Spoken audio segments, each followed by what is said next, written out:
Welcome to our spoken English class. അപ്പോൾ നമുക്ക് പരിചയമുള്ളൊരു ഡയലോഗ് ഉണ്ട്. Welcome to Ooty, nice to meet you. ഇത് ഏത് മൂവിയിലെ ഡയലോഗാ? Very good. അത് ചോദ്യത്തിൻ്റെ ആവശ്യമില്ല. കിലുക്കം മൂവിയിലെ ഡയലോഗാണ്. അപ്പോൾ കിലുക്കം എന്ന സിനിമയിൽ നമുക്ക് എല്ലാവർക്കും ഒരുപാട് പ്രിയപ്പെട്ട ഒരു നടിയാണ് രേവതി ചേച്ചി. അപ്പോൾ രേവതി ചേച്ചി പറഞ്ഞ ഒരു ഡയലോഗ് ഉണ്ട്. ജ്യോതിയും വന്നില്ല, തീയും വന്നില്ല, ഒരു മണ്ണാങ്കട്ടയും വന്നില്ല. എത്ര കഷ്ടപ്പെട്ടിട്ടാ ഞാൻ തിരിച്ചു വന്നതെന്നറിയാമോ? ഓടി ഓടി വന്നപ്പോ ഒരാന, പക്ഷെ ഞാൻ രക്ഷപ്പെട്ടു. ഈ ഒരു ഡയലോഗ് കൊണ്ട് നമുക്ക് ഒരുപാട് യൂസ്ഫുൾ ആയ ഇംഗ്ലീഷ് സെന്റൻസസ് പഠിക്കുവാൻ സാധിക്കും. എങ്ങനെയാണത് നമുക്ക് നോക്കാം. എങ്ങനെ അത് പഠിക്കാമെന്ന് നമുക്ക് നോക്കാം. ആദ്യത്തെ ഭാഗം എടുത്താലോ? ജ്യോതിയും വന്നില്ല, തീയും വന്നില്ല. രണ്ട് കാര്യങ്ങൾ വന്നില്ല എന്ന് പറയുകയാണ്. അപ്പോൾ നമുക്ക് വേറൊരു സെന്റൻസും കൂടി ഇതിന്റെ കൂടെ എടുക്കാം. രവി വന്നില്ല, രാഹുൽ വന്നില്ല. ഇതേപോലെ തന്നെയാണ് നേരത്തെ പറഞ്ഞത്. ജ്യോതിയും വന്നില്ല, തീയും വന്നില്ല.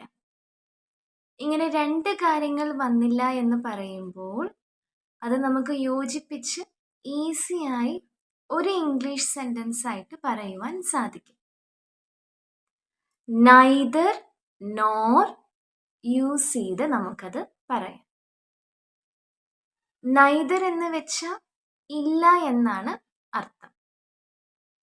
അല്ല, അല്ലെങ്കിൽ ഇതില്ല, അതാണ് അർത്ഥം വരുന്നത്. അപ്പൊ നമുക്ക് എങ്ങനെയാ ഇത് ജോയിൻ ചെയ്യാന്ന് നോക്കാം. Neither Jyoti nor fire came. ജ്യോതിയും വന്നില്ല, തീയും വന്നില്ല. നൈദർ നോർ ഇല്ല എന്ന് കാണിക്കുകയാണ്. Neither Jyoti nor fire came.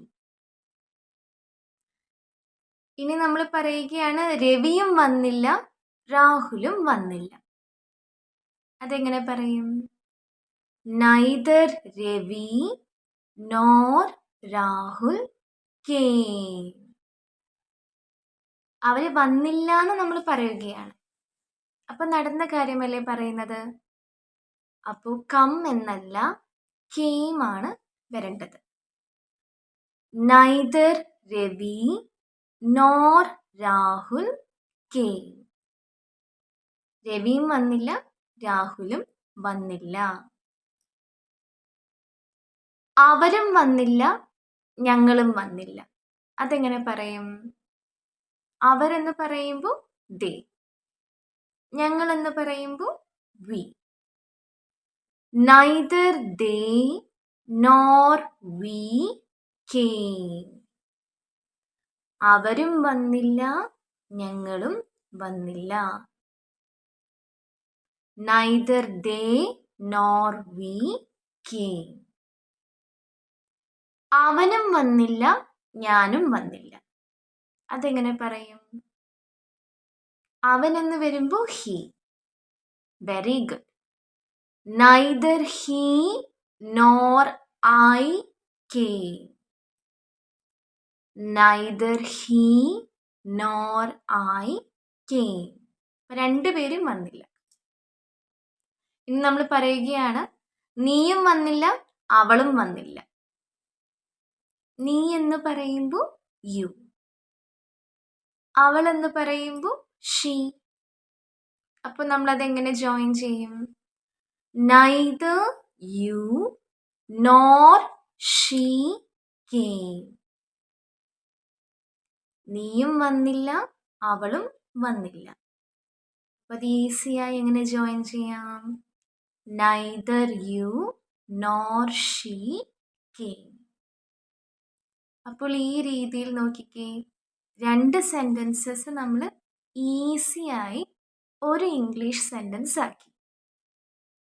നമുക്ക് ഇങ്ങനത്തെ ഒരു എക്സാമ്പിളും കൂടെ എടുക്കാം. റിയ മീറ്റിംഗ് അറ്റൻഡ് ചെയ്തില്ല. പ്രിയ മീറ്റിംഗ് അറ്റൻഡ് ചെയ്തില്ല. അപ്പോൾ രണ്ടുപേരും മീറ്റിംഗ് അറ്റൻഡ് ചെയ്തില്ല. നൈദർ നോർ അതെങ്ങനെ നമ്മൾ ഇതിലൂടെ പറയും? Neither Riya nor Priya attend ചെയ്തില്ല എന്നാണ് പറയുന്നത്. അപ്പോൾ നേരത്തെ നടന്നൊരു കാര്യമല്ലേ, attended the meeting. Neither Priya nor Riya attended the meeting.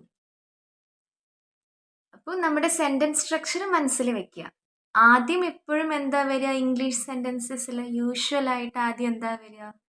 Subject. അപ്പോൾ ഇവിടെ നമുക്ക് രണ്ട് മെയിൻ ആൾക്കാരുണ്ട്, റിയയും പ്രിയയും. അപ്പോൾ നമ്മൾ അവരെ ആദ്യം പറഞ്ഞു, നൈദർ റിയ നോർ പ്രിയ. ഇനി അടുത്തത് വേർബ്, ആക്ഷൻ. അപ്പോൾ അവർ അറ്റൻഡ് ചെയ്തില്ല എന്നാ പറയുന്നത്. ആക്ഷൻ വരുന്നത് എന്താ? അറ്റൻഡഡ്, കഴിഞ്ഞ കാര്യമല്ലേ. അപ്പോൾ അറ്റൻഡഡ്. ഇനി എന്താ അവർ അറ്റൻഡ് ചെയ്യാഞ്ഞത്? The meeting. Neither Riya nor Priya attended the meeting. ഇനി നമ്മൾ പറയുകയാണ്, റിയ മീറ്റിംഗ് അറ്റൻഡ് ഭാവിയിൽ ചെയ്യില്ല. ഭാവിയിൽ റിയ മീറ്റിംഗ് അറ്റൻഡ് ചെയ്യില്ല. പ്രിയ അതെ മീറ്റിംഗ് അറ്റൻഡ് ചെയ്യില്ല. റിയ അറ്റൻഡ് ചെയ്യില്ല, പ്രിയ അറ്റൻഡ് ചെയ്യില്ല. ഭാവിത്തെ കാര്യമല്ലേ പറയുന്നത്. അപ്പോൾ നമ്മൾ ഏത് വാക്കാ യൂസ് ചെയ്യേണ്ടത്? Will. Neither Riya nor Priya will attend the meeting. ഭാവിയിലെ കാര്യം പറയുമ്പോൾ ഈ രീതിയിൽ യൂസ് ചെയ്യണം. Neither Riya nor Priya will attend the meeting. പിന്നെ നമ്മൾ പറയുകയാണ്, റിയ മീറ്റിംഗ് അറ്റൻഡ് ചെയ്തുകൊണ്ടിരിക്കുന്നില്ല. ആരോ നമ്മളോട് ചോദിക്കുകയാണ്, റിയയും പ്രിയയും മീറ്റിംഗ് അറ്റൻഡ് ചെയ്തുകൊണ്ടിരിക്കുകയാണോ? അപ്പോൾ ഇപ്പം നടക്കുന്ന ഒരു കാര്യം ആണ് ചോദിക്കുന്നത്. അപ്പം നമ്മൾ പറയുകയാണ്, റിയ മീറ്റിംഗ് അറ്റൻഡ് ചെയ്യുന്നില്ല, പ്രിയ മീറ്റിംഗ് അറ്റൻഡ് ചെയ്യുന്നില്ല. അതെങ്ങനെ യോജിപ്പിച്ച് പറയും? Neither Riya nor Priya is attending the meeting. നടന്നുകൊണ്ടിരിക്കുകയാണോ എന്ന് ചോദിക്കുകയാണ്. അറ്റൻഡ് ചെയ്തുകൊണ്ടിരിക്കുകയാണോ?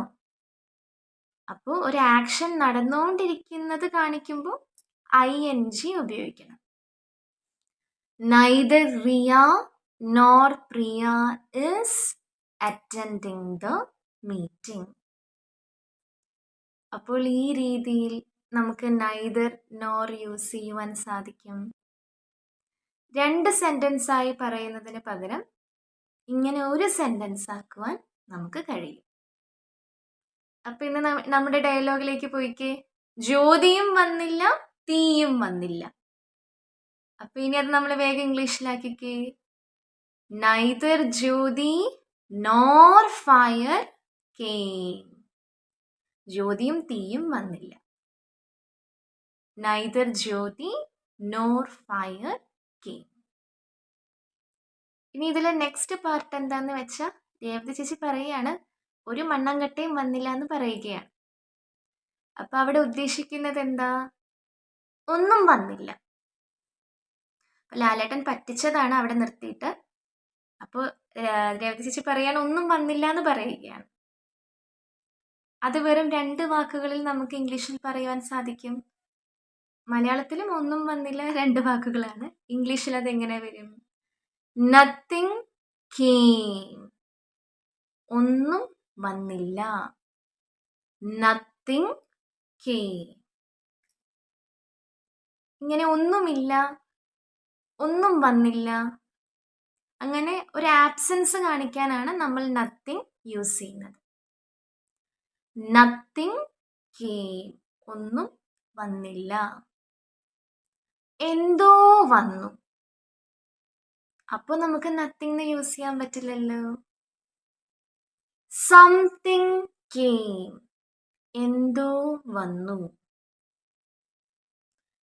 എല്ലാം വന്നു. അപ്പോൾ എന്ത് യൂസ് ചെയ്യും?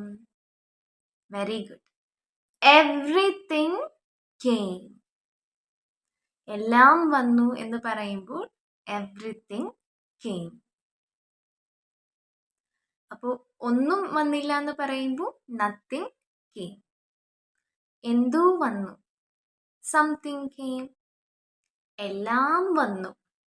Everything came. ഇപ്പോൾ നത്തിങ് വെച്ച് നമുക്കൊരു സെൻറ്റൻസ് വേഗം നോക്കാം. ഇപ്പോൾ നമ്മൾ പറയുകയാണ്, ഞാനൊന്നും പറഞ്ഞില്ല. ഞാനൊന്നും പറഞ്ഞില്ല. അപ്പോൾ നമ്മുടെ സെൻറ്റൻസ് സ്ട്രക്ചർ ആദ്യം മനസ്സിൽ വെക്കുക. Subject, verb, object. ഞാനൊന്നും പറഞ്ഞില്ല. ഈ സെൻറ്റൻസിലെ മെയിൻ ആളാരാ? മെയിനായിട്ട് ആരെക്കുറിച്ചാണ് പറയുന്നത്? എന്നെക്കുറിച്ച്. ഞാൻ എന്നല്ലേ വരുന്നത്. അപ്പോൾ ഐ. നെക്സ്റ്റ് എന്താ വരുന്നത്? വേർബ്. ഞാനൊന്നും പറഞ്ഞില്ല. ഇവിടെ പറയുകയാണ് ആക്ഷൻ. പക്ഷെ സെൻറ്റൻസ് നോക്കിക്കേ, ഞാനൊന്നും പറഞ്ഞില്ല. കഴിഞ്ഞു പോയ കാര്യമാണ് പറയുന്നത്. ഞാനൊന്നും പറഞ്ഞില്ല. ഐ സ്പീക്ക് എന്ന് വരില്ല. I spoke. ഇനി object nothing. I spoke nothing. ഞാൻ എന്താ പറഞ്ഞത്? ഒന്നും പറഞ്ഞില്ല. I spoke nothing. അവനൊന്നും പറഞ്ഞില്ല. അവൻ എന്ന് വരുമ്പോൾ ഹി. He spoke nothing. അവളൊന്നും പറഞ്ഞില്ല. She spoke nothing. ഇനി അവർ ഒന്നും പറഞ്ഞില്ല. They spoke nothing. അവരെന്ന് പറയുമ്പോൾ നമ്മൾ ദേ യൂസ് ചെയ്യും. They spoke nothing. അവരൊന്നും പറഞ്ഞില്ല. ഞങ്ങളൊന്നും പറഞ്ഞില്ല. ഞങ്ങൾ എന്ന് പറയുമ്പോൾ എന്ത് വരും? വി. We spoke nothing. ഞങ്ങളൊന്നും പറഞ്ഞില്ല. നീ ഒന്നും പറഞ്ഞില്ല. അപ്പോൾ നമ്മളുടെ കൂടെ നിന്നിട്ട് ഞാൻ പറയാം എന്ന് പറഞ്ഞു, പക്ഷെ ഒന്നും പറഞ്ഞില്ല. നീ ഒന്നും പറഞ്ഞില്ല എന്നെങ്ങനെ പറയും? U spoke nothing. U spoke nothing. അപ്പോൾ ഈ രീതിയിൽ നമുക്ക് നത്തിങ് യൂസ് ചെയ്യാം. ഇനി നമ്മൾ പറയുകയാണ്, നീ ഒന്നും ചെയ്തില്ല. നീ ഒന്നും ചെയ്തില്ല. ഇപ്പൊ സെന്റൻസിലെ സബ്ജക്റ്റ് ആരാ? നിന്നെ കുറിച്ചാ പറയുന്നത്. നീ എന്ന് വരുമ്പോൾ യു. You did nothing. ചെയ്യുക എന്ന് കാണിക്കുന്ന ആക്ഷന്റെ വേർഡ് ഡു ആണ്. അപ്പോൾ നീ ഒന്നും ചെയ്തില്ല. കഴിഞ്ഞു പോയ ഒരു കാര്യത്തെ പറ്റിയല്ലേ നമ്മൾ പറയുന്നത്. അപ്പോൾ നമ്മൾ ഡിഡ് യൂസ് ചെയ്യണം. You did nothing. നീ ഒന്നും ചെയ്തില്ല. അവനൊന്നും ചെയ്തില്ല. He did nothing. ഇനി നമുക്കൊരു പേര് കൊടുക്കാം. രാഹുൽ ഒന്നും ചെയ്തില്ല. അപ്പോൾ എങ്ങനെ വരും? Rahul did nothing. ഹീൻ്റെ അവിടെ നമ്മൾ രാഹുൽ എന്ന് വെച്ചു. അവർ ഒന്നും ചെയ്തില്ല. They did nothing. They did nothing. ഞാനൊന്നും ചെയ്തില്ല. ഞാനെന്ന് പറയുമ്പോൾ I. I did nothing. I did nothing. ഞങ്ങളൊന്നും ചെയ്തില്ല. ഞങ്ങളൊന്നും ചെയ്തില്ല. ഞങ്ങൾ എന്ന് പറയുമ്പോൾ ഏത് വാക്ക് വരും? We. We did nothing. We did nothing. അപ്പോൾ നമുക്ക് നത്തിങ് കൊണ്ട് ഇങ്ങനെ ഒരുപാട് സെന്റൻസസ് യൂസ് ചെയ്യുവാൻ സാധിക്കും. ഇതിപ്പോൾ ഒന്നും വന്നില്ല എന്നാണ് പറയുന്നത് രേവതി ചേച്ചി. ഇപ്പൊ ഒന്നും വന്നില്ല എന്ന് എങ്ങനെ പറയും? Nothing came. ആരും വന്നില്ല എന്നാണെങ്കിലോ? Nobody came. Nobody came. ആരും വന്നില്ല. ആരോ വന്നു. അതെങ്ങനെ പറയും? നമുക്ക് ആളാരാന്ന് കറക്റ്റ് അറിയില്ല, വ്യക്തിയെ നമുക്ക് മനസ്സിലായില്ല, പക്ഷെ ആരോ വന്നു. Somebody came. Somebody came. എല്ലാരും വന്നു എന്നാണെങ്കിലോ? Everybody came. Everybody came. Nobody, somebody, everybody. അപ്പോൾ ഈ വേർഡ്സും നമ്മുടെ ഡെയിലി യൂസേജിന് ആവശ്യം വരുമ്പോൾ നമുക്ക് യൂസ് ചെയ്യാം. ഇപ്പോൾ നമ്മളൊരു സെന്റൻസ് എടുക്കുകയാണ്. അവൾ ആരോടും സംസാരിച്ചില്ല. അവൾ ആരോടും സംസാരിച്ചില്ല. അത് നമ്മൾ എങ്ങനെ പറയും? സെന്റൻസിലെ മെയിൻ സബ്ജക്റ്റ് ആരാ? നമ്മൾ അവളെ കുറിച്ചല്ലേ പറയുന്നത്. ഷീ സംസാരിച്ചില്ല എന്ന് പറയുകയാണ്. അപ്പൊ ആക്ഷൻ ഇവിടെ സംസാരിക്കുന്നതാണ് ആക്ഷൻ. കഴിഞ്ഞ കാര്യമാണ് നമ്മൾ പറയുന്നത്. അവൾ ആരോടും സംസാരിച്ചില്ല. ഷീ സ്പീക്സ് എന്ന് വരില്ല. She spoke to nobody. She spoke to nobody. നമ്മൾ പഠിച്ചായിരുന്നു, ഒരു ഡയറക്ഷൻ കാണിക്കാനാണ് ടു യൂസ് ചെയ്യുന്നത്. അവൾ ആരോട് സംസാരിച്ചില്ല എന്നാണ് നമ്മൾ പറയുന്നത്. അവൾ ആരോടും സംസാരിച്ചില്ല. She spoke to nobody. ചിലപ്പോൾ ആ കുട്ടിക്ക് പല്ലുവേദനയായിരിക്കും, നമുക്കറിയില്ല. അപ്പം ഇങ്ങനെ സെന്റൻസ് വരുമ്പോൾ നമ്മൾ എങ്ങനെ പറയും? She spoke to nobody. അവൾ ആരോടോ സംസാരിച്ചു. അപ്പൊ എങ്ങനെ വരും? Very good. She spoke to somebody. She spoke to somebody. അവൾ എല്ലാവരോടും സംസാരിച്ചു. പല്ലുവേദനയാണ്, നമ്മൾ തെറ്റിദ്ധരിച്ചതായിരുന്നു. അവൾ എല്ലാവരോടും സംസാരിച്ചു. അതെങ്ങനെ പറയും? She spoke to everybody. She spoke to everybody. അപ്പോൾ ഈ രീതിയിൽ നമുക്ക് സെന്റൻസസ് യൂസ് ചെയ്യുവാൻ സാധിക്കും. ഇപ്പോൾ നോക്കിക്കേ, ഫസ്റ്റ് 2 സെക്ഷനേ കഴിഞ്ഞുള്ളൂ, അപ്പോഴേക്കും നമുക്ക് ഇത്രയും സെന്റൻസസ് നമുക്ക് കിട്ടി. അതിനുശേഷം രേവതി ചേച്ചി പറയുകയാണ്, എത്ര കഷ്ടപ്പെട്ടിട്ടാണ് ഞാൻ തിരിച്ചു വന്നത് എന്ന് അറിയാമോ? എത്ര കഷ്ടപ്പെട്ടിട്ടാണ് ഞാൻ തിരിച്ചു വന്നത് എന്ന് അറിയാമോ?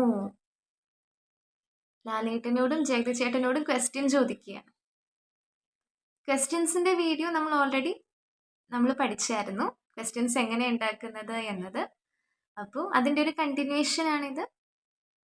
അറിയാമോ എന്ന് ചോദിക്കുകയാണ്. നിങ്ങൾക്കറിയാമോ? Do you no?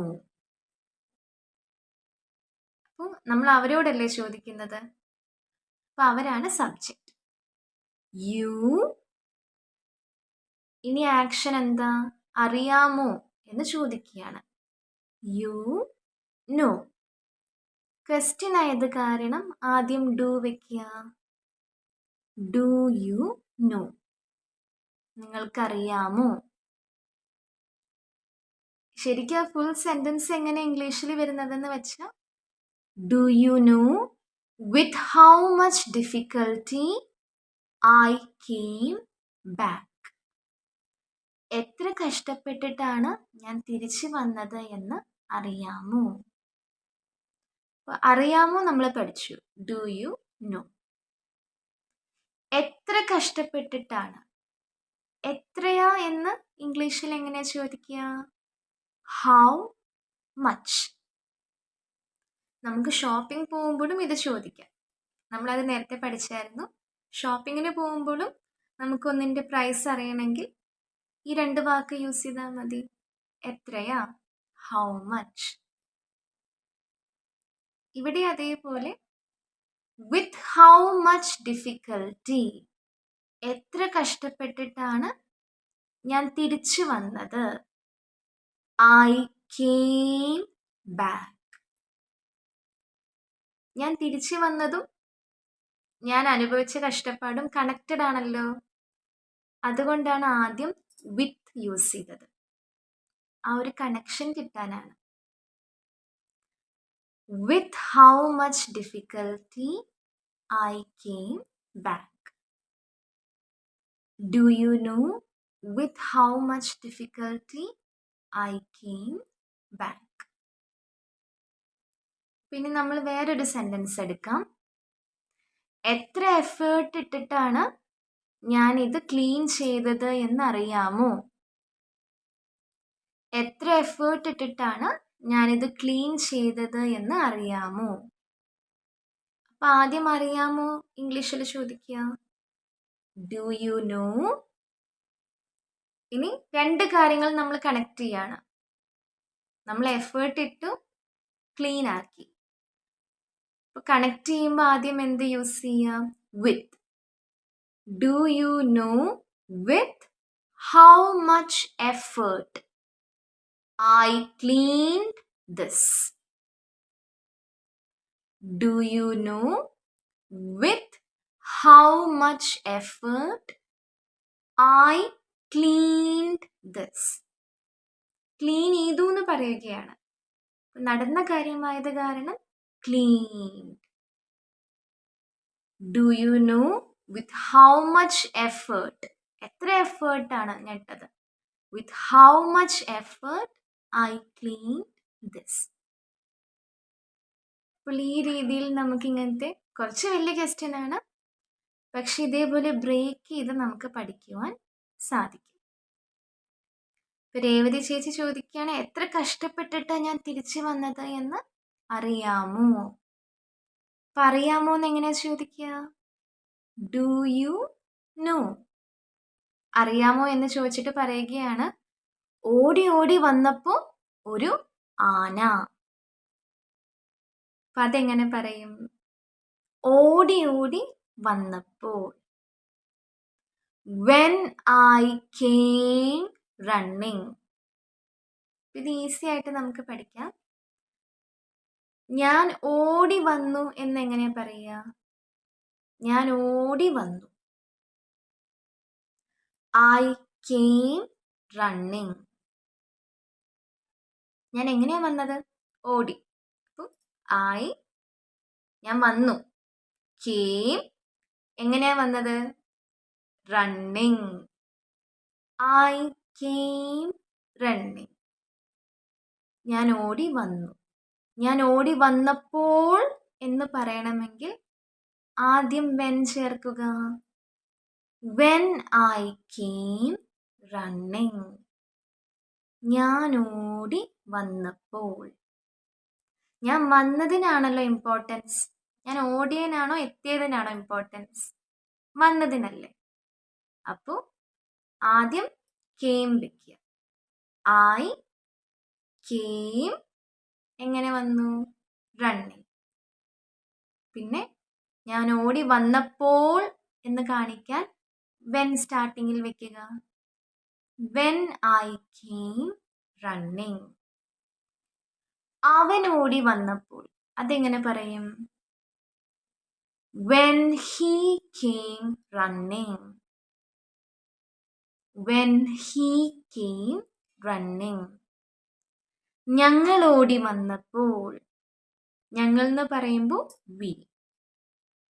When we came running. When we came running. നീ ഓടി വന്നപ്പോൾ. When you came running. When you came running.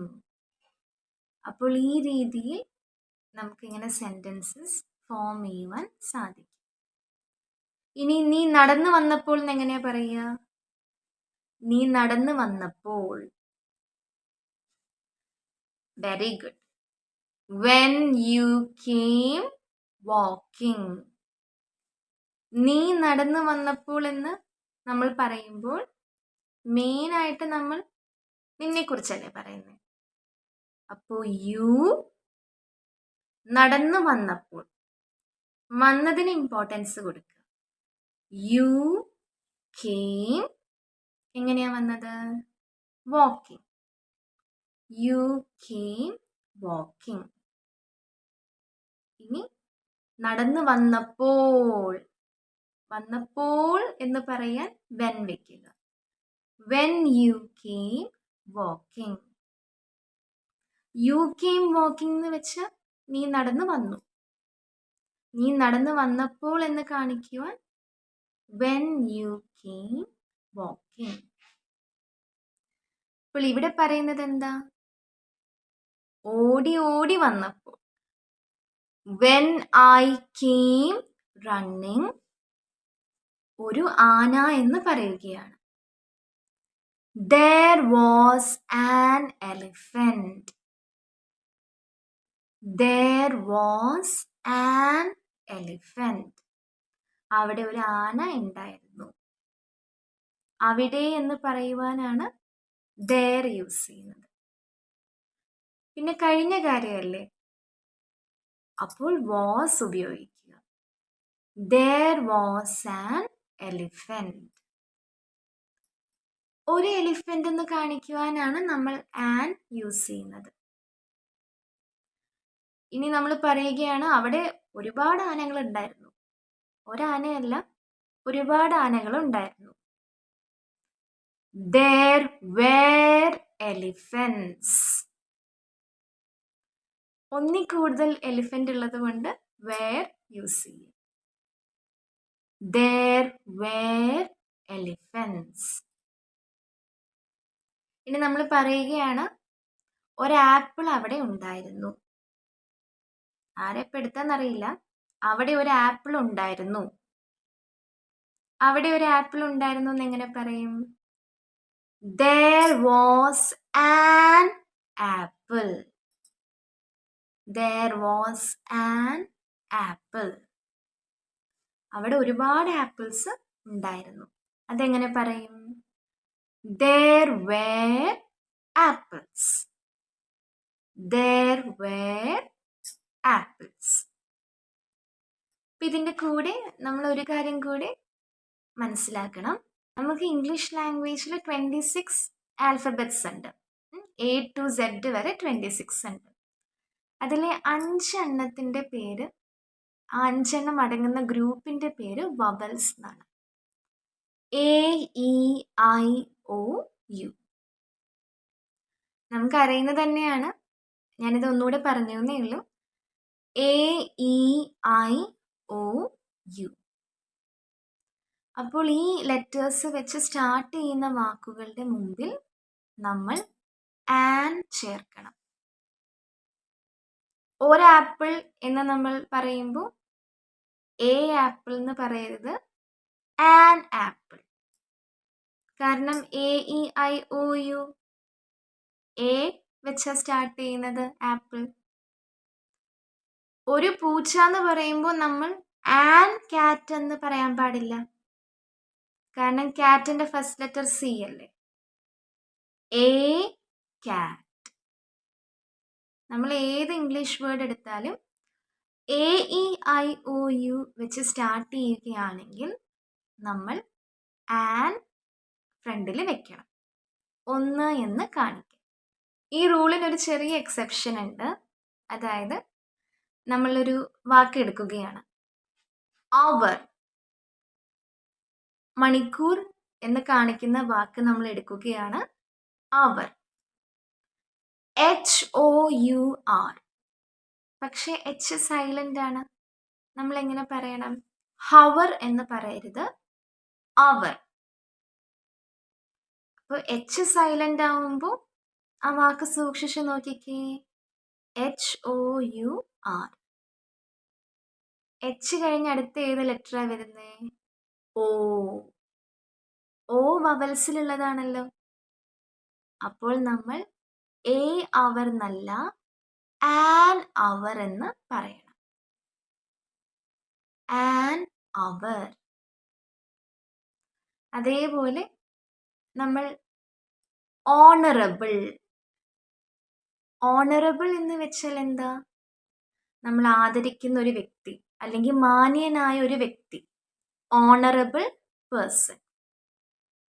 പക്ഷെ ഈ വാക്കിന്റെ ഫസ്റ്റ് ലെറ്ററും എച്ച് ആണ്. നമ്മൾ പക്ഷെ ഹോണറബിൾ എന്ന് പറയില്ല, ഓണറബിൾ എന്ന് പറയണം. വീണ്ടും എച്ച് നമ്മൾ പറയുന്നില്ല. അപ്പൊ അടുത്ത അക്ഷരം എന്താണ്? ഓ.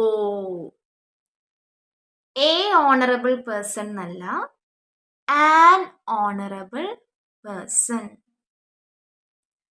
An honourable person. അപ്പോൾ ഇതേപോലെ ചില വാക്കുകളുടെ സ്റ്റാർട്ടിങ് എച്ച് ഉണ്ടാവില്ല നമ്മൾ പറയുമ്പോൾ. അപ്പോൾ നമുക്ക് ഈ ഒരു കാര്യം മനസ്സിൽ വെച്ച് ഒന്നും കൂടെ നമ്മുടെ ലാംഗ്വേജ് ബ്യൂട്ടിഫുൾ ആക്കുവാൻ സാധിക്കും. അപ്പം ഇവിടെ നമ്മൾ എവിടെ നിന്നാണ് സ്റ്റാർട്ട് ചെയ്തത്? ഒരു ആന എന്നാണ് നമ്മൾ പറഞ്ഞത്. അപ്പം അവിടെ ഒരു ആന എന്ന് എങ്ങനെയാ പറയുക? There was an elephant. എന്നിട്ട് രേവതി ചേച്ചി പറയുകയാണ്, പക്ഷേ ഞാൻ രക്ഷപ്പെട്ടു. പക്ഷേ ഞാൻ രക്ഷപ്പെട്ടു. പക്ഷേ എന്ന് വരുമ്പോൾ ഏത് വേർഡാ വരിക? ബട്ട്. ഞാൻ രക്ഷപ്പെട്ടു. But I escaped. കഴിഞ്ഞ കാര്യമല്ലേ പറയുന്നത്? അപ്പോൾ എസ്കേപ്പ് എന്നല്ല, എസ്കേപ്ഡ് എന്ന് വരും. But I escaped. അവൻ രക്ഷപ്പെട്ടു എന്നാണെങ്കിലോ? He escaped. അവർ രക്ഷപ്പെട്ടു. അതെങ്ങനെ പറയും? They escaped. ഞങ്ങൾ രക്ഷപ്പെട്ടു. We escaped. സോന രക്ഷപ്പെട്ടു. സോന എസ്കേപ്ഡ്. അപ്പോൾ ഈ രീതിയിൽ നമുക്ക് എസ്കേപ്ഡ് യൂസ് ചെയ്യാം. ഇനി നമുക്ക് വേഗം ഒരു സെന്റൻസ് നോക്കാം. I escaped from the disaster. ഞാൻ ദുരന്തത്തിൽ നിന്ന് രക്ഷപ്പെട്ടു.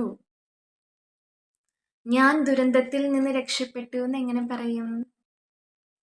ഞാൻ രക്ഷപ്പെട്ടു എന്നല്ലേ പറയുന്നത്. അപ്പോൾ ആദ്യം I, ഇനി ആക്ഷൻ പറയും. എസ്കേപ്ഡ്. എവിടെ നിന്ന്? From the disaster. ഡിസാസ്റ്ററിൽ നിന്ന് ഞാൻ രക്ഷപ്പെട്ടു. I escaped from the disaster. ഒരു സിറ്റുവേഷനിൽ നിന്ന് എന്ന് കാണിക്കുവാനാണ് നമ്മൾ ഫ്രം യൂസ് ചെയ്യുന്നത്. I escaped from the disaster. അവൻ ആക്സിഡന്റിൽ നിന്ന് രക്ഷപ്പെട്ടു. അവൻ ആക്സിഡന്റിൽ നിന്ന് രക്ഷപ്പെട്ടു. അതെങ്ങനെ പറയും? He escaped from the accident. He escaped from the accident. ഇനി നമ്മൾ പറയുകയാണ്, ഞാൻ അവിടെ നിന്ന് രക്ഷപ്പെട്ടു. അപ്പം അവിടെ നമുക്ക് പരിചയമുള്ളവർ തന്നെ സംസാരിച്ചുകൊണ്ടിരിക്കുകയായിരുന്നു. നമുക്ക് എന്തോ തിരക്കുണ്ടായിരുന്നു. അപ്പം നമ്മൾ എങ്ങനെ ഓടി വന്നിട്ട് പറയുകയാണ്, ഞാൻ അവിടെ നിന്ന് രക്ഷപ്പെട്ടു. ഞാൻ അവിടെ നിന്ന് രക്ഷപ്പെട്ടു. അവിടെ എന്ന് പറയുവാൻ നമ്മൾ കുറച്ചു മുമ്പ് പഠിച്ചു. എന്ത് പറയും? there. ഞാൻ അവിടെ നിന്ന് രക്ഷപ്പെട്ടു എന്ന് എങ്ങനെ പറയും? I escaped from there. I escaped from there.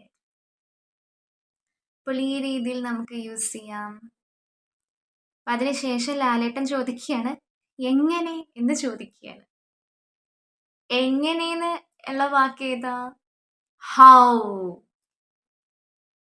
How, എങ്ങനെ. അപ്പോൾ ഹൗ ആർ യു എന്ന് ചോദിക്കുമ്പോൾ നമ്മൾ എന്താ ഉദ്ദേശിക്കുന്നത്? നീ എങ്ങനെയുണ്ട്? നിനക്ക് സുഖമാണോ? അപ്പോൾ എങ്ങനെ എന്ന് ചോദിക്കുന്നതാണ് ഹൗ. അപ്പോൾ അവിടെ ജഗതി ചേട്ടൻ പറയുന്നുണ്ട് ആന അവളെ കണ്ട് ഓടിക്കാണും എന്ന് പറയുന്നുണ്ട്. അത് ഇംഗ്ലീഷിൽ നമ്മൾ എങ്ങനെ പറയും? ആന അവളെ കണ്ട് ഓടിക്കാണും. The elephant might have run after it saw her. അപ്പോൾ നമുക്കിത് ഈസി ആയിട്ട് ബ്രേക്ക് ചെയ്ത് പഠിക്കാം. The elephant might have run. ആന ഓടിക്കാണും. നമ്മൾ പഠിച്ചു ചിലപ്പോൾ എന്ന വാക്കിൻ്റെ അർത്ഥമാണ് മൈറ്റ്. അപ്പോൾ അവൻ ചിലപ്പോൾ വരും എന്ന് നമ്മൾ എങ്ങനെയാണ് പഠിച്ചത്? അവൻ ചിലപ്പോൾ വരും. He might come. അവൻ ചിലപ്പോൾ വരും. അവൻ വന്നിട്ടില്ല, ഭാവിയിൽ വരും എന്നാണ് പറയുന്നത്. പക്ഷെ ഇവിടെ ജഗതി ചേട്ടൻ ഭാവിത്തെ കാര്യമാണോ പറയുന്നത്? ആന അവളെ കണ്ട് ഓടിക്കാണും. കഴിഞ്ഞു പോയ കാര്യം ഇങ്ങനെ ആയിരിക്കും എന്ന് പറയുകയാണ്. അപ്പോൾ വെറുതെ മൈറ്റ് യൂസ് ചെയ്യരുത്, മൈറ്റ് ഹാവ് യൂസ് ചെയ്യണം. കഴിഞ്ഞു പോയൊരു കാര്യം പക്ഷെ നമുക്ക് ഉറപ്പില്ല, അപ്പോൾ നമ്മൾ എന്ത് യൂസ് ചെയ്യണം? അങ്ങനെയുള്ള സെൻറ്റൻസസിലൊക്കെ മൈറ്റ് ഹാവ് യൂസ് ചെയ്യണം. The elephant might have run. ആന ഓടിപ്പോയി കാണും. The elephant might have run. അവര് വന്ന് കാണും. അപ്പോൾ നമുക്ക് ഉറപ്പില്ല, പക്ഷെ അവര് വന്ന് കാണും. നമ്മൾ പറയുകയാണ് അവര് വന്നിട്ടുണ്ടാവും, ഭാവിയിലേ അല്ല, അവര് വന്ന് കാണും. അതെങ്ങനെ പറയും? They might have come. They might have come. അവര് വന്ന് കാണും എന്ന് പറയുകയാണ്. അപ്പോൾ ഈ രീതിയിൽ നേരത്തെ നടന്ന കാര്യമാണ്, പക്ഷെ നമുക്ക് ഉറപ്പില്ല, അപ്പോൾ നമുക്ക് മൈറ്റ് ഹാവ് യൂസ് ചെയ്യാം. അപ്പം ഇവിടെ ആന അവളെ കണ്ട് ഓടിക്കാണും. ആന ഓടിക്കാണും എന്ന് എങ്ങനെയാണ് പറഞ്ഞത്? The elephant. ഇപ്പോൾ രേവതി ചേച്ചി ഒരാനയാന്ന് പറഞ്ഞു, അപ്പോൾ വീണ്ടും നമ്മൾ ഒരാനാന്ന് പറയേണ്ട ആവശ്യമില്ല, ദി എലിഫന്റ് എന്ന് പറയാം. The elephant might have run. അപ്പോൾ അവളെ കണ്ടതിന് ശേഷം ആഫ്റ്റർ ഇറ്റ് സോ ഹർ.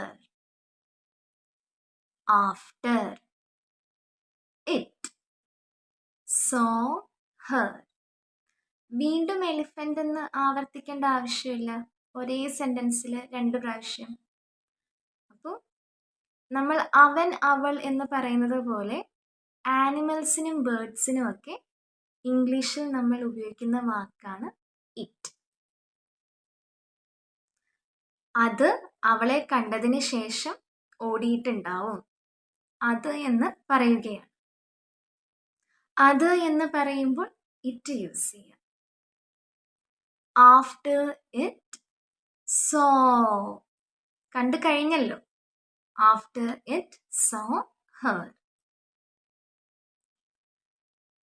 അവർ അവളെ കണ്ട ശേഷം എങ്ങനെ പറയും? അവർ അവളെ കണ്ട ശേഷം. After they saw her. After ശേഷം എന്ന് നമ്മൾ പറയുകയാണ്. After they saw her. ഞാൻ അവളെ കണ്ട ശേഷം. അതെങ്ങനെ പറയും? After I saw her. After I saw her. അപ്പൊ ഇവിടെ പറയുകയാണ് ആന ഓടിക്കാണും അവളെ കണ്ടതിന് ശേഷം. ഇപ്പൊ ഫുൾ സെന്റൻസ് എങ്ങനെ വരും? The elephant might have run after it saw Har. അപ്പോൾ ഈ രീതിയിൽ കഴിഞ്ഞ കാര്യങ്ങൾ, പക്ഷെ നമുക്ക് സ്പെസിഫൈഡ് അല്ല, നമുക്ക് സെർട്ടൈൻ അല്ല, ഉറപ്പില്ല. അപ്പം നമുക്ക് മൈറ്റ് ഹാവ് യൂസ് ചെയ്യാം. അപ്പം നോക്കിക്കേ, രേവതി ചേച്ചി പറഞ്ഞ ഒരു ഡയലോഗിൽ നിന്ന് നമ്മൾ ഒരുപാട് കാര്യങ്ങൾ പഠിച്ചു. നമ്മുടെ ലാംഗ്വേജ് ഒന്നും കൂടെ ബ്യൂട്ടിഫുൾ ആക്കുവാനും നമുക്ക് ഡെയിലി യൂസിന് ഹെൽപ്ഫുൾ ആവുന്ന സെൻറ്റൻസസും നമ്മൾ ഇന്ന് പഠിച്ചു. അപ്പോൾ ഉറപ്പായിട്ടും ഇത് നിങ്ങൾക്ക് യൂസ്ഫുൾ ആവും. വീഡിയോ ഇഷ്ടമായെങ്കിൽ like, share and also subscribe. So see you in the next class. Have a nice day.